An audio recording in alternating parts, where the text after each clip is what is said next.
السلام علیکم ورحمۃ اللہ وبرکاتہ۔ میں سید احمدیات ندوی فکر و خبر اسٹوڈیو سے خبرنامے کو لے کر حاضر ہوں۔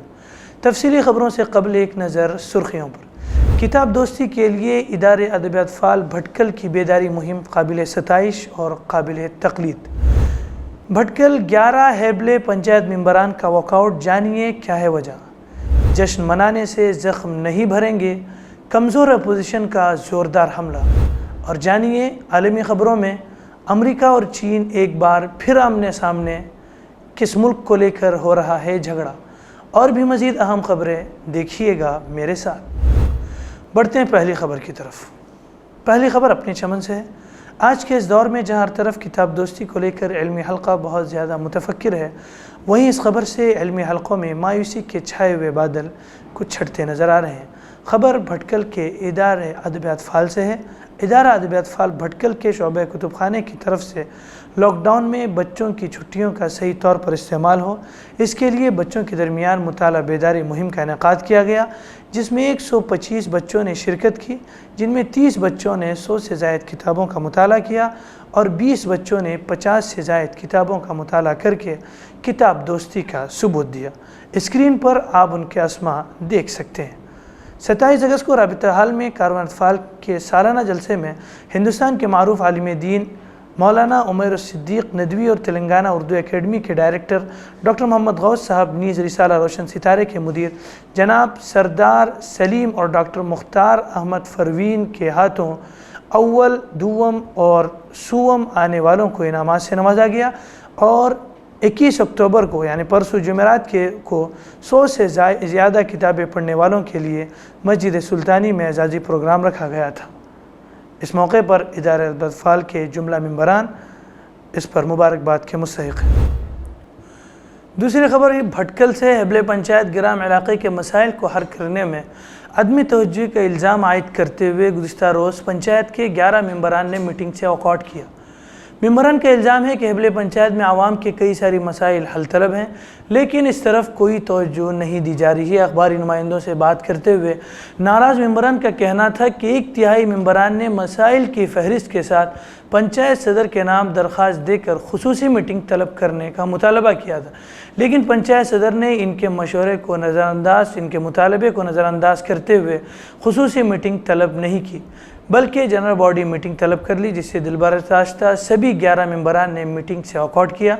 خیال رہے کہ ہیبلے گرام پنچایت میں کئی مسائل کی وجہ سے عوام پریشانی میں مبتلا ہے، خاص کر کچرا نکاسی کے مسئلے پر ہیبلے گرام پنچایت علاقے کے لوگوں میں بے چینی پائی جا رہی ہے۔ گزشتہ دنوں علاقوں کے عوام کے شدید احتجاج کے باوجود کچرا نکاسی کا مسئلہ حل نہیں ہو پایا ہے، اور عوامی احتجاج کے بعد ہفتہ 2 ہفتے میں مسائل حل کرانے کی یقین دہانی کرائی گئی تھی، لیکن مہینہ گزرنے کے باوجود اس جانب کوئی پیش رفت ہوتی نظر نہیں آ رہی ہے۔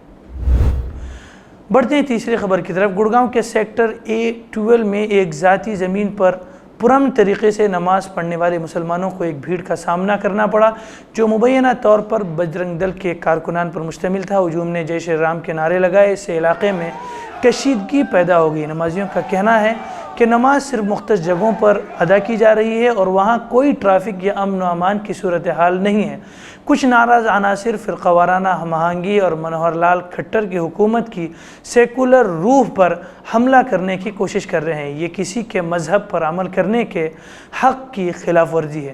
NDTV کی طرف سے شیئر کی گئی ویڈیوز میں ایک ہجوم کو مسلمانوں کے گروپ کے قریب نعرہ لگاتے ہوئے دیکھا گیا ہے، جو پرامن طریقے سے نماز ادا کر رہے ہیں۔ پولیس اور فورس کے اہلکاروں کی بڑی تعداد موقع پر تعینات تھی۔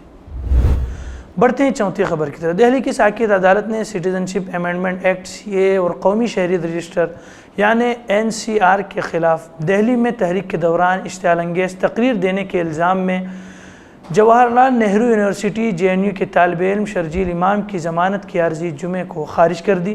عدالت نے کہا ہے کہ شرجیل امام کی تقریر اشتعال انگیز اور معاشرے کے امن و سکون اور ہم آہنگی کو متاثر کرنے والی ہے۔ عدالت نے آئین کے آرٹیکل 19 میں دیے گئے اظہار کی آزادی کے حق کی اہمیت پر زور دیتے ہوئے انگریزی شاعر کہ اس بیان کا حوالہ دیا ہے کہ مجھے ہر قسم کی آزادی سے زیادہ جانیے، آزادانہ طور پر دلائل پیش کرنے اور اپنے ضمیر کے مطابق اپنی بات رکھنے کی آزادی چاہیے۔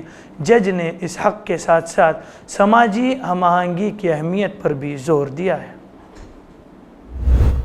بڑھتے ہیں پانچویں خبر کی طرف۔ مرکزی وزیر برائے اقلیتی امور مختار عباس نقوی نے کہا ہے کہ حج ادا کرنے کے خواہشمند افراد کے انتخاب کا عمل کورونا ویکسین کی دونوں خوراکیں لگوانے اور سعودی حکومت کی جانب سے حج 2022 کے وقت طے کیے جانے والے کورونا پروٹوکول رہنما خطوط اور معیار کے تحت ہوگا۔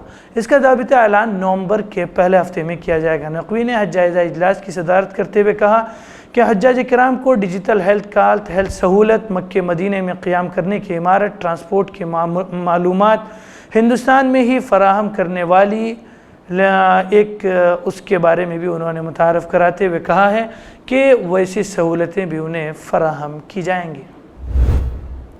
بڑھتے ہیں چھٹی خبر کی طرف۔ وزیر داخلہ امت شاہ آرٹیکل 370 کی منسوخی کے بعد پہلی بار جموں کشمیر کے دورے پر سری نگر پہنچے۔ وہاں پر لیفٹیننٹ گورنر منوج سنہا اور مرکزی وزیر جتیندر سنگھ نے ان کی رہنمائی کی۔ امت شاہ دورے میں سب سے پہلے نوگام میں شہید انسپکٹر کے گھر ان کے رشتہ داروں سے ملنے پہنچے۔ امت شاہ نے انسپکٹر پرویز احمد کے گھر جا کر ان کے رشتہ داروں سے ملاقات کی جن کو دہشت گردوں نے قتل کر دیا تھا۔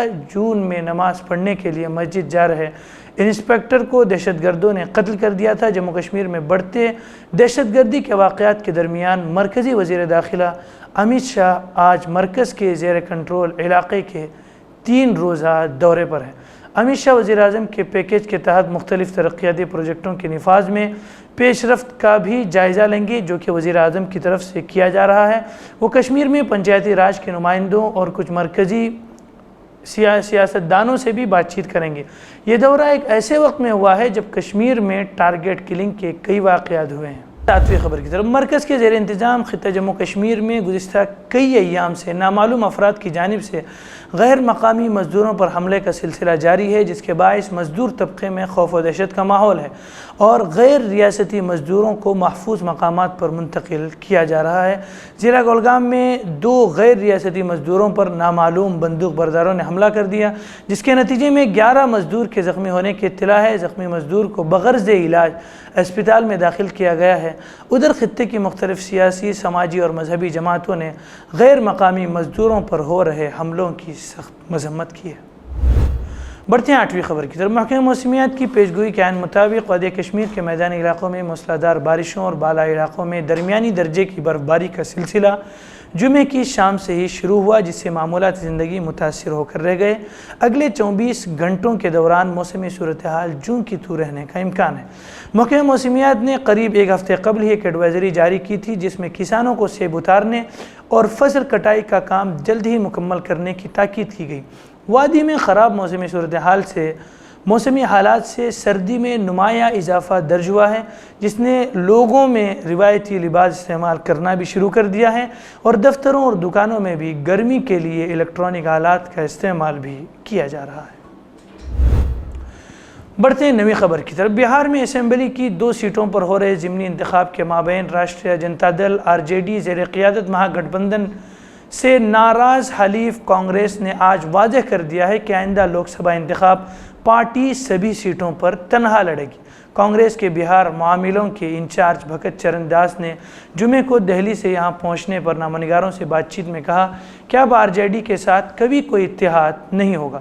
قابل ذکر ہے کہ اسمبلی کی 2 نشستوں کے لیے ہو رہے ضمنی انتخاب میں سبھی لیڈر اب بہار پہنچ چکے ہیں اور پارٹی امیدوار کے حق میں انتخابی تشہیر میں مصروف ہو گئے ہیں۔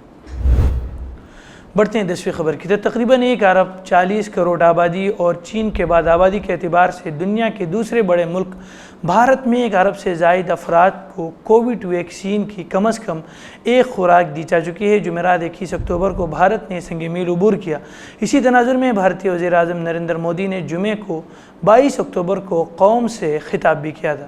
اپوزیشن جماعتوں نے گو کہ کووڈ پروگرام میں ملک بھر کے ڈاکٹروں اور طبی عملوں کے تعاون پر ان کا شکریہ ادا کیا، تاہم وبا سے نمٹنے کے مودی حکومت کے طریقہ کار پر سوالات بھی اٹھائے۔ اپوزیشن کانگریس کے ترجمان رندیپ سنگھ سرجیوالا نے کہا، مودی حکومت کو جان لینا چاہیے کہ جشن منانے سے زخم نہیں بھریں گے۔ مودی حکومت کی مجرمانہ لاپرواہی اور کرونا ٹیکہ کاری پالیسیوں کو بار بار تبدیل کر کے ملک کے عوام کی جان خطرے میں ڈالی گئی، جس کا جواب دینے کا وقت آ گیا ہے۔ بڑھتے ہیں آخری خبر کی طرف۔ امریکہ نے ایک مرتبہ پھر تائیوان کے حوالے سے چین کو خبردار کیا ہے۔ اگر اس نے تائیوان پر حملہ کیا تو امریکہ اس کا دفاع کرے گا۔ خبر رساں ایجنسی کے مطابق حالیہ مہینوں میں چین کی جانب سے تائیوان کے قریب فضائی حملوں میں اضافے کے بعد امریکہ اور چین میں تناؤ میں اضافہ ہوا ہے، اور چین نے کہا ہے کہ اگر ضرورت پڑی تو ایک دن وہ بزور طاقت تائیوان پر قبضہ کر لے گا۔ واضح رہے کہ تائیوان اپنے آپ کو ایک علیحدہ ملک تصور کرتا ہے جس کو اپنی کرنسی، سیاسی اور عدالتی نظام ہے، تاہم اس نے باقاعدہ طور پر اپنی آزادی کا اعلان نہیں کیا ہے۔ بتا دیں کہ دونوں ممالک کے درمیان تعلقات میں اتار چڑھاؤ جاری رہتا ہے۔ فی الحال خبرنامے میں اتنا ہی۔ آپ کو ہمارے خبرنامہ کیسا لگتا ہے؟ اس میں خبریں پیش کی جانے والی انداز اور خبروں کے انتخاب پر بھی اپنی رائے کمنٹ ضرور کریں۔ والسلام علیکم ورحمۃ اللہ وبرکاتہ۔